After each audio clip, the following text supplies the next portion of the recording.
তুমি একটু হ্যাঁ sir sir morning good morning আজ তোমার মাথা ঢুকছে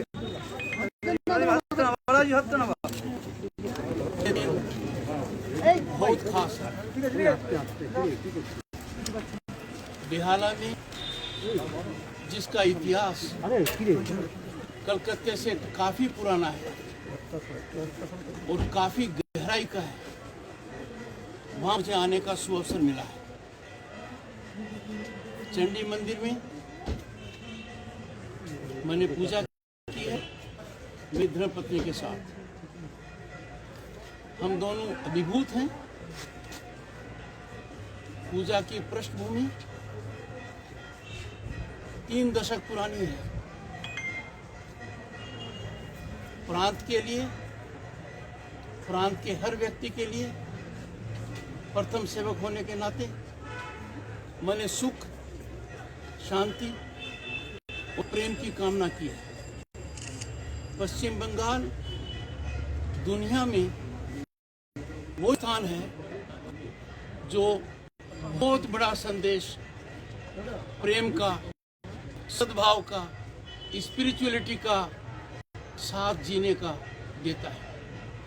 ऐसे प्रांत में हिंसा का कोई स्थान नहीं है, राग द्वेष का कोई मतलब नहीं है।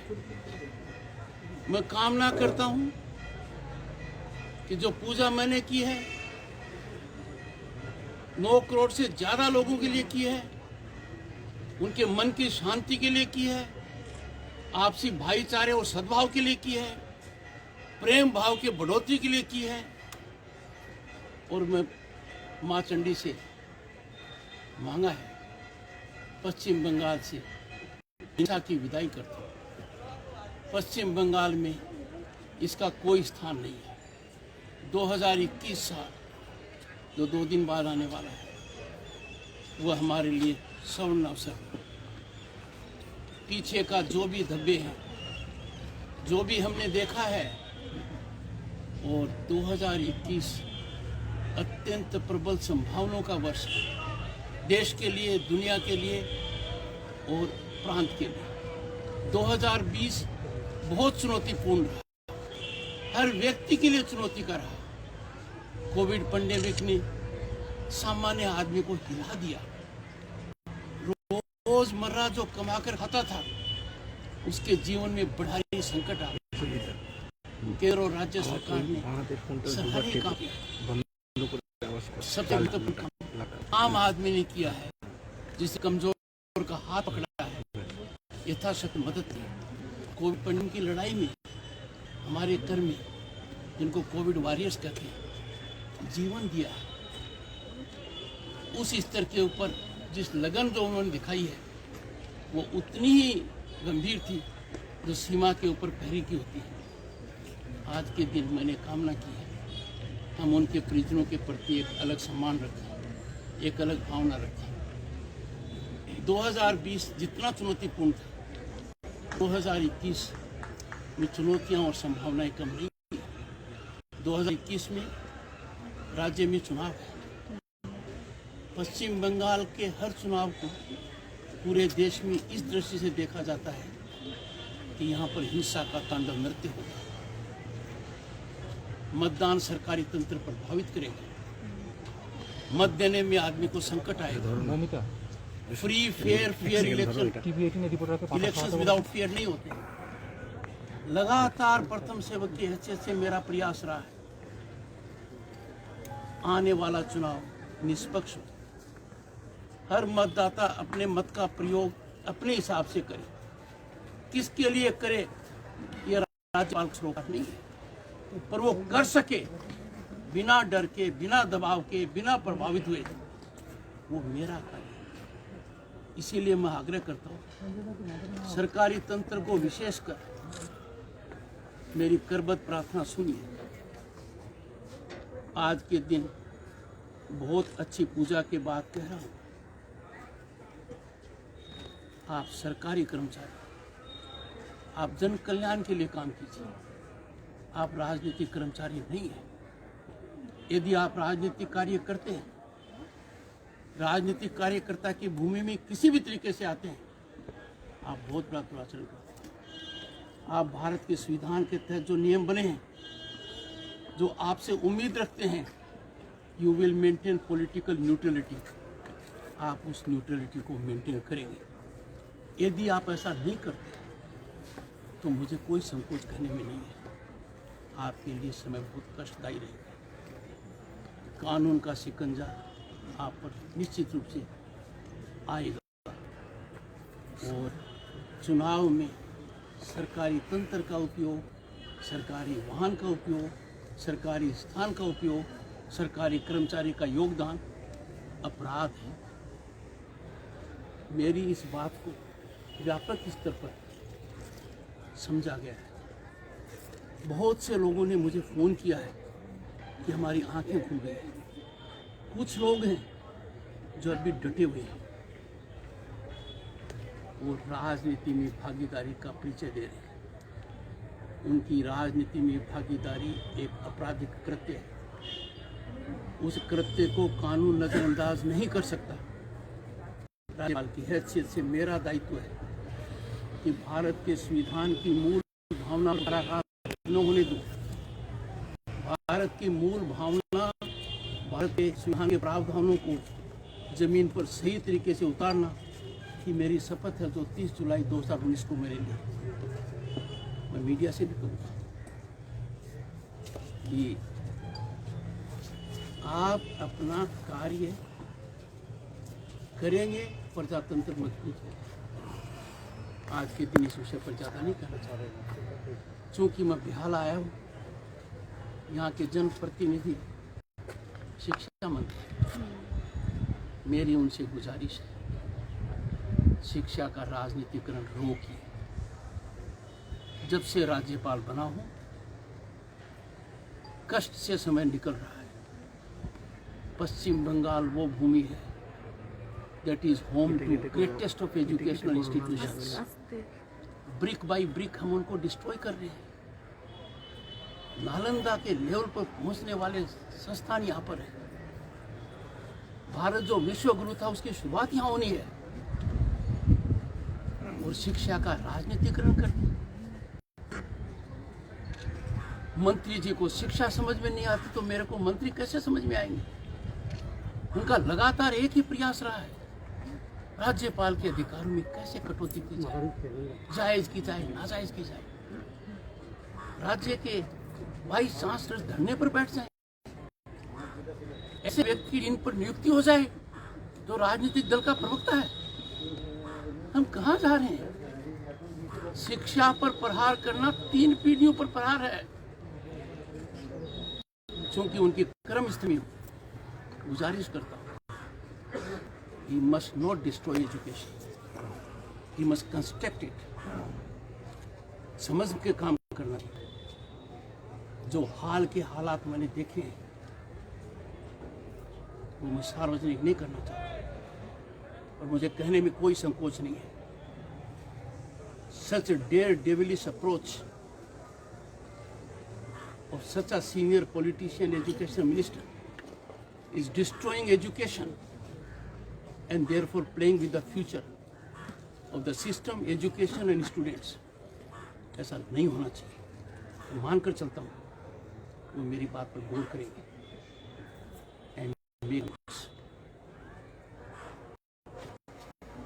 रोज कुछ ऐसी बातें सामने आती हैं जो बड़ी चिंता और चिंता का कारण है। এই রিপোর্টার একটু মাথা সরাও, কি পেয়েছেন? अड्डाल दुर्गापुर एयरपोर्ट के अंदर सरकार ने इक्विटी बढ़ाई है। आप पत्रकार लोग उस पर ध्यान नहीं दे रहे। मेरे पास बड़े गंभीर तथ्य इस बारे में आए हैं। सरकार ने 26 से 47 क्यों किए? उसका जन कल्याण को क्या फायदा है? उसमें सरकार का कितना धन गया है? उस धन का लाभ किन किन को मिल रहा है? ये बहुत गंभीरता से देखने वाली बात है। Greenfield port, deep sea port Tajpur के बारे में ऐसे समय फरवरी के माह में एक्सप्रेशन ऑफ इंटरेस्ट क्लोज हो रहा है। मैं विकास के खिलाफ नहीं हूँ। प्रांत में मेरा मत है, we must have airports, we must have ports, we must have many of them, we must be fairly representative. पर यदि अगर इतना नेक कार्य उन मामलों में फंस जाता है जो मेरे कानों में आते हैं, मेरे सामने लिखित रिपोर्ट की है, तो मेरे लिए चिंता होना वाजिब। कौन कंसल्टेंट है ताजपुर में, सार्वजनिक कीजिए, बताइए। This can't be an opportunity of patronage, this can't be a breeding ground for corruption. जितनी जानकारी सरकार से मांगता हूं, कोई जानकारी नहीं मिलती है। इससे जो शंकाएं मेरे मन में आती हैं, जो लोग मेरे कानों में कहते हैं, मुझे विश्वास करने के लिए बाध्य होना पड़ता है। 2000 करोड़ के पेंडेमिक परचेज स्कैम की जांच किसने कराई? माननीय मुख्यमंत्री जी ने। आप पत्रकार लोग उस जांच को क्यों नहीं पता लगाते? उस जांच का क्या हुआ, क्या नतीजा हुआ? राज्यपाल ने आगाह किया, जिनको जांच के दायरे में होना चाहिए था वो जांचकर्ता बन गए। चलो हुआ सो हुआ, ये तो बताओ जांच का नतीजा क्या है? नहीं बताए। कहां जा रहे हैं हम? This is not democratic governance, this is not transparent government, this is not government with accountability. और इसका कारण साफ है, अधिकारी लोग पब्लिक सर्वेंट का स्टांस छोड़कर पॉलिटिकल वर्क में लगे हुए हैं। मैं पूछता हूं सीधे तौर पर, स्टेट सिक्योरिटी एडवाइजर प्रकाशता जी का क्या कार्य है? सरकार का कितना लंबा चौड़ा खर्चा उन पर होता है? What is he doing? Is 24/7 political strategy formation, ताना बाना बोलना? इस बीमारी का हम अंत करना चाहते हैं, फ्री और फेयरलेस इलेक्शन चाहते हैं, वो ना हो पाए। ये मैं क्यों कह रहा हूं? अब 14 महीने से मुझे जवाब नहीं दे रहे हैं। क्यों नहीं दूध का दूध, पानी का पानी करें? क्यों नहीं राज्यपाल को बताएं स्टेट सिक्योरिटी एडवाइजर का ये काम है? आकलन करेंगे आप अपने काम में कितने खरे उतरे हो।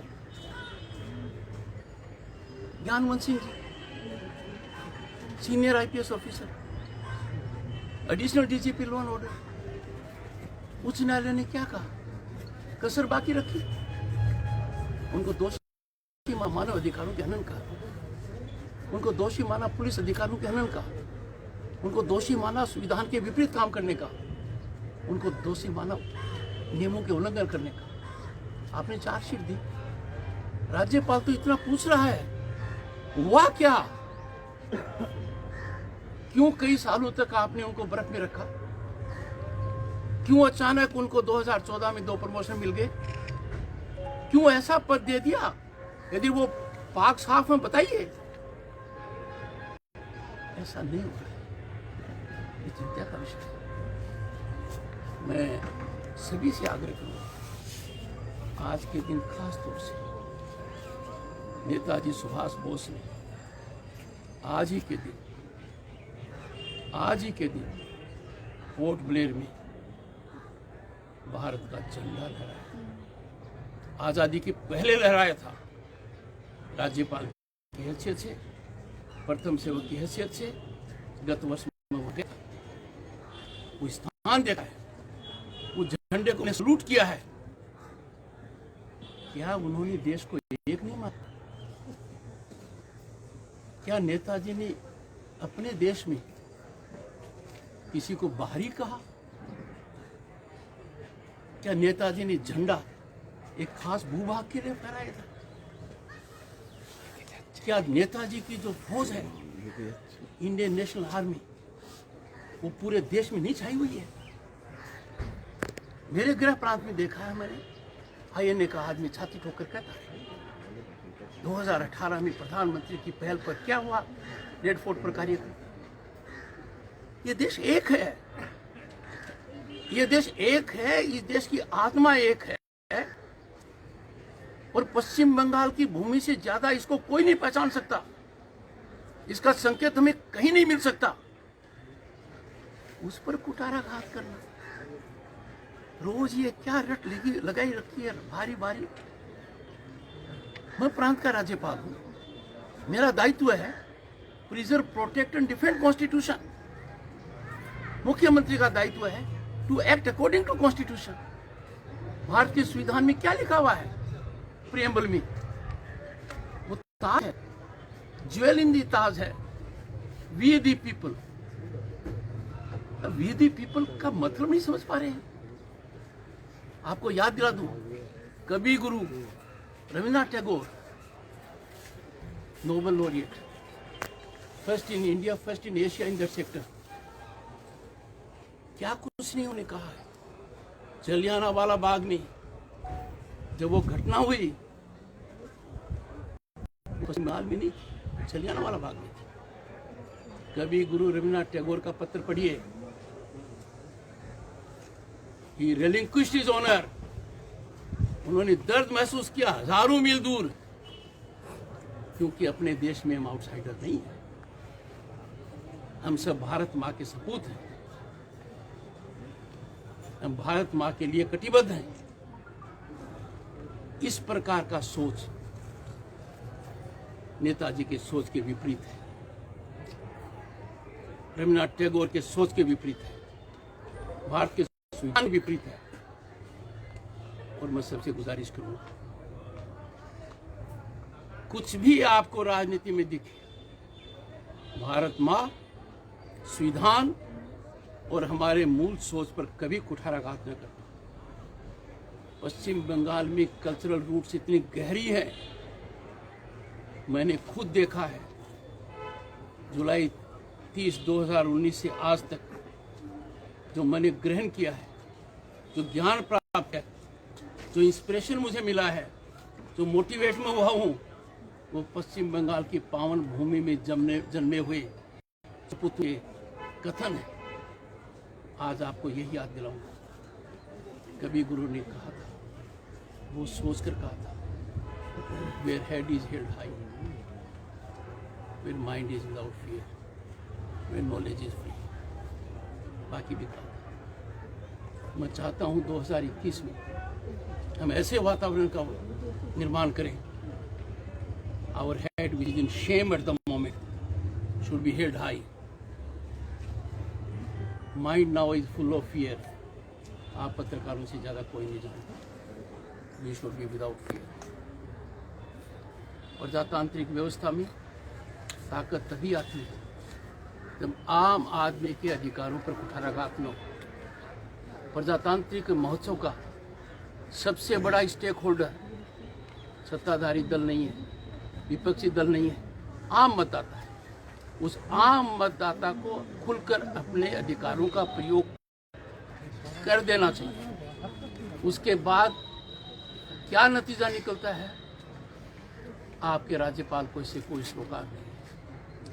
राजनीति से मैं कोसों दूर हूं। कई लोग कहते हैं, शुरुआत कर रखी है उन्होंने, कि राज्यपाल का क्या आचरण होना चाहिए। हाथ जोड़कर उनसे कहता हूं, इस राज्यपाल को आप अग्नि परीक्षा दिलवाइए, उसके हर कदम को जांच कीजिए और बताइए उसने मर्यादा को कहां लांघा है। मेरा हर कदम मेरे संवैधानिक उत्तरदायित्व से प्रभावित होता है। और आज यहाँ ये भी कहूँगा, माननीय मुख्यमंत्री जी, मेहरबानी करके मेरे पत्रों का जवाब दीजिए। जवाब नहीं बनता है तो भी जवाब दीजिए। जो मुद्दे उठाए हैं वो बहुत गंभीर उठाए। एक मुद्दे की ओर ध्यान आकर्षित करूँगा। पश्चिम बंगाल में 70 लाख से ज़्यादा किसान हैं। देश के हर किसान को अब तक 14,000 करोड़ मिल चुके हैं। हर किसान उसके खाते में आ चुके हैं, सीधे आ चुके हैं, बिना बिचौलिए के, बिना इंटरमीडिएट के। और केंद्र सरकार के भेजे हुए पैसे सीधे आते हैं। अब तक 1 लाख करोड़ से ज़्यादा पैसा पहुंच चुका है। पश्चिम बंगाल के किसी भी किसान को क्यों नहीं मिला? हर किसान को हर साल 6,000 रुपये मिलने थे, अब 4,000 मिलते हैं। ये रकम 9,800 करोड़ होती है, ये छोटी रकम नहीं है। हर किसान को मिलते हैं, उसकी लैंड होल्डिंग कुछ भी होती है, कोई सीमा नहीं है। छोटी लैंड होल्डिंग हो, बड़ी लैंड होल्डिंग हो, कोई सीमा नहीं है। वो किसान है, ये काफी है। क्यों नहीं मिले? क्या दर्द नहीं होगा राज्यपाल के अंदर के पेपर पर लात लगे और मैं चैन की नहीं सोऊं? ये संभव नहीं है। जब प्रांत के 70 लाख किसानों को, हर किसान को, छोटा हो बड़ा हो, हर साल 6,000 मिलने चाहिए थे, 14,000 मिलते अब तक, वो क्यों नहीं मिले? क्योंकि राज्य सरकार ने जानकारी नहीं दी। और पश्चिम बंगाल अकेला राज्य है, पूरे देश के किसानों को ये फायदा मिल रहा है। ये गंभीर है। This is dangerous politics, this is anti people politics and anti farmer politics, and this is very poor bad economics. कहते हैं कि हम किसान को दे रहे हैं, दीजिए, किसने रोका है? किसान को आप दीजिए। किसान की मदद जहां से होती है होनी चाहिए, पर यह मदद जो 100% है, ये ऋण नहीं है, मदद है, ये सब्सिडी नहीं है, 100% ग्रांट है। इसके बीच में आप क्यों आ रहे हैं? और जितना आप दे रहे हैं उसका मैंने मेरे पत्र में लिखा है मुख्यमंत्री को। 14,000 के मुकाबले 1,400 रुपये नहीं मिले और सबको नहीं मिले अब तक। कितनी बड़ी जाति उनके ऊपर। ऐसे बहुत से मुद्दे हैं, पर यहाँ से मैं शुद्ध अंतःकरण से मैंने पूजा की है। सभी लोगों के लिए मैंने सुख शांति और समृद्धि की कामना की है। भाईचारा बढ़े, हिंसा के वातावरण से हम दूर हों, राग द्वेष हमारे मन में न हो, और आने वाले में हमें सोनार बंगला बनाए, ये मैं कामना करता हूँ। Thank you. Thank you sir.